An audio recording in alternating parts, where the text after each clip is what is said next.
success delusion. In my role as an executive coach, my life is spent helping mega successful people become even more successful. And what have I learned? Some of the same beliefs that lead to our success can make it very difficult for us to change. For example, successful people tend to share 4 basic beliefs. Each of these beliefs helps us become successful, and each of these beliefs can make it hard to change. That first belief, I have succeeded. That second belief, I can succeed. That third belief, I will succeed. And that fourth belief, I choose to succeed. Now let's talk about each one of these beliefs, why each one helps us become successful, and why each one can make it hard for us to change. The first belief, I have succeeded. I've done an exercise with over 100,000 people from around the world. I say, compare yourself to your professional peers. How many think you're in the top 2, 5, 10, 20, 30, 50, or other? What have I learned? About 70% of everyone I've ever worked with thinks we're in the top 10% of our professional peer group. About 82% of us think we're in the top 20, and about 98.5% of us believe we are in the top half. What have I learned? Successful people are delusional. And the more successful we become, the more delusional we get. Have you ever been promoted? Everyone starts laughing at your jokes. Everyone writes down your comments.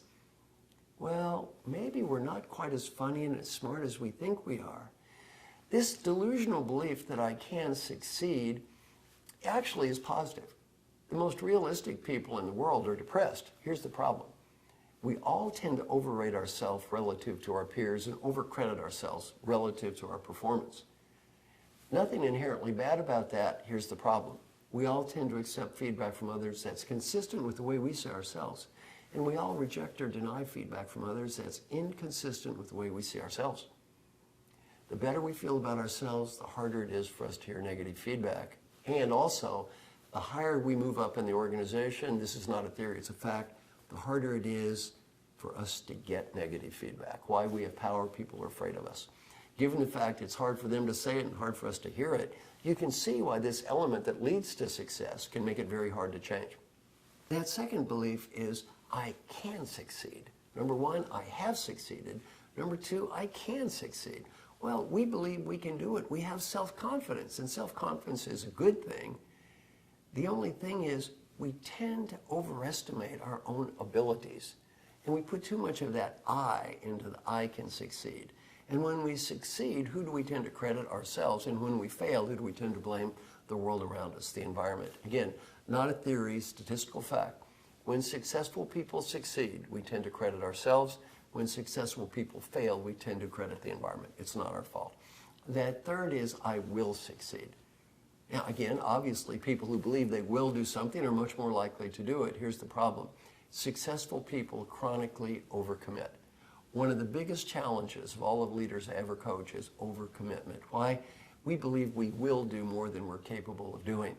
This is especially true in nonprofits. I was the coach of the CEO of nonprofit organizations. His biggest problem by far, chronically overcommitting his people.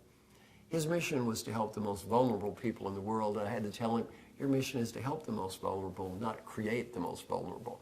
Well, he was so believing he could do things that he tended to overcommit himself, and given that he led a large organization, he tended to overcommit everyone else as well.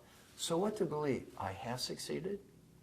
I can succeed. I will succeed. And finally, I choose to succeed. Now, what does that mean?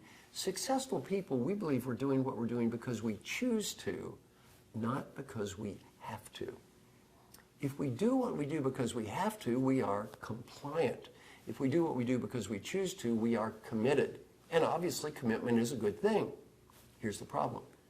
The more committed we are to a task, the more committed we are to a strategy, the harder it is to ever believe it's the wrong task or the wrong strategy. In my work in coaching R&D leaders in pharmaceutical companies, what item tends to come in dead last from direct reports evaluated to managers? Willing to let go of projects that will not work. It is very hard when we have that strong belief to really let go of something, because it's hard to believe it's not going to work because we're committed to it.